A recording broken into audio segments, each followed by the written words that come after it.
You've got Trump's Jeffrey Epstein, Ghislaine Maxwell scandal growing, getting worse, and now taking on new crazy forms. Because while you have Trump out there shouting, "We had the greatest 6 months of any president in the history of our country, and all the fake news wants to talk about is the Jeffrey Epstein hoax," Trump seems to only be getting more and more exasperated as the Jeffrey Epstein scandal just won't die. With nearly a dozen sources telling the Washington Post that top White House officials underestimated the outrage, especially from Trump's own base, and he had hoped that the country would forget about the Epstein files and just move on. But now, according to two people familiar with this thinking, the president's becoming increasingly frustrated with his administration's handling of the scandal, and he is concerned that it is overshadowing his agenda. And you know, the concern, it's well-founded, as you've seen reporters pestering him with questions about Epstein at pretty much every single press conference since the DOJ memo. For example, one asking about the DOJ's meeting with Ghislaine Maxwell during Trump's briefing alongside the Philippines president last week. I didn't know that they were going to do it. I don't really follow that too much. It's sort of a witch hunt. And then you had another asking about the same thing ahead of Trump's meeting with the EU's president on Sunday. I don't know anything about the conversation. I haven't really been following it. You're making a very big thing over something that's not a big thing. And then during the meeting itself, after Trump revealed a US-EU trade deal, another reporter brought up Epstein again with this question. Mr. President, was part of the rush to get this deal done to knock the Jeffrey Epstein story out? Oh, you got to be kidding with that. No, had nothing to do with it. Only you would think that. With Trump later saying something else that many picked out because of his really unsettling use of the word privilege. I never had the privilege of going to his island. And I did turn it down, but a lot of people in Palm Beach were invited to his island. And so now the White House is reportedly really fraying internally over the issue, with one person close to the situation saying this is a pretty substantial distraction. While many are trying to keep the unity in many ways, the DOJ and FBI are breaking at the seams. Many are wondering how sustainable this is going to be for all the parties involved, be it the FBI director or attorney general. Which really brings us to what options are left for Trump here. Because first, he tried telling his base to just shut the hell up about Epstein and forget about it. Are you still talking about Jeffrey Epstein? With Trump calling the people that cared about this stupid and weaklings, among other things. Right, and then when that didn't work, he tried offering them a few small appeasements, like releasing the jail cell footage, moving to unseal the grand jury testimony, or squeezing something out of Ghislaine Maxwell. I just wish her well, frankly. And then when that didn't work, he was like, what other shiny things we got? What about MLK files, treason allegations against Obama, a new probe into James Comey, an anti-woke battle against the Washington Commanders? Barack Hussein Obama, have you heard of him? And while some of that, especially the Obama stuff, has gotten more of his people in line, it has clearly not worked as a whole, with many seeing all these things as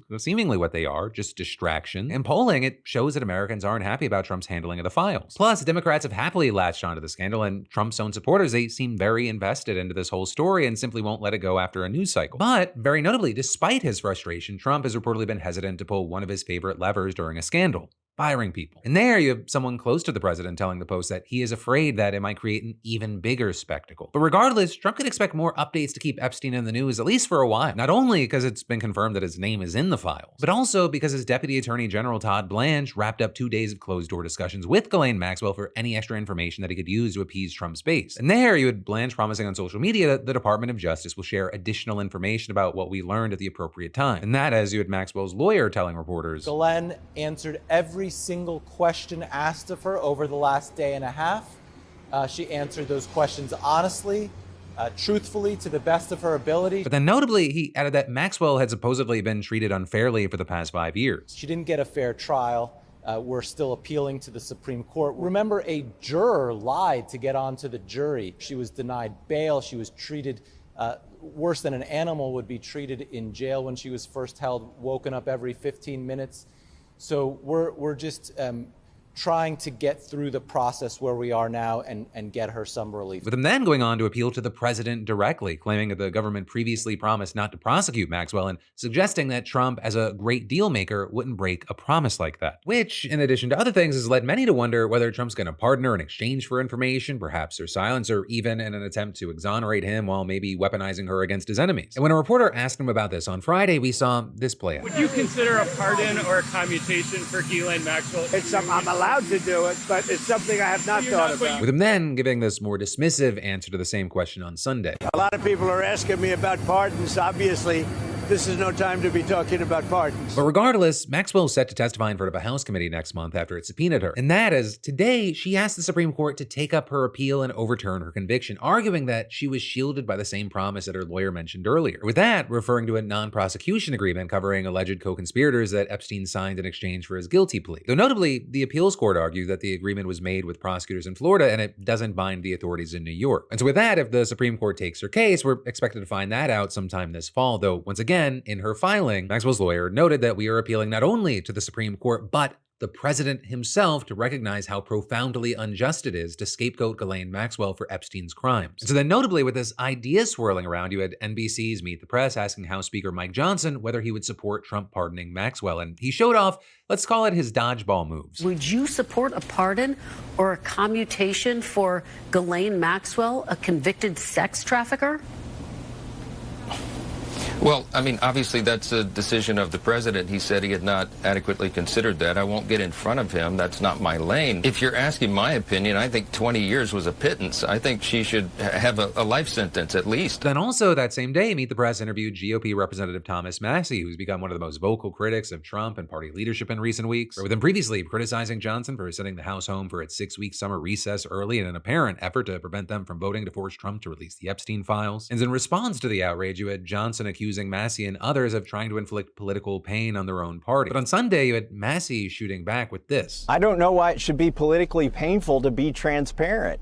Is the pain he's talking about that somebody in our party will be embarrassed by those files? Then that's not a good excuse. Now later, you had Johnson defending himself by attacking the motion that Massie and Ro Khanna wanted to vote on. House Republicans insist upon the release of all credible evidence and information related to Epstein in any way.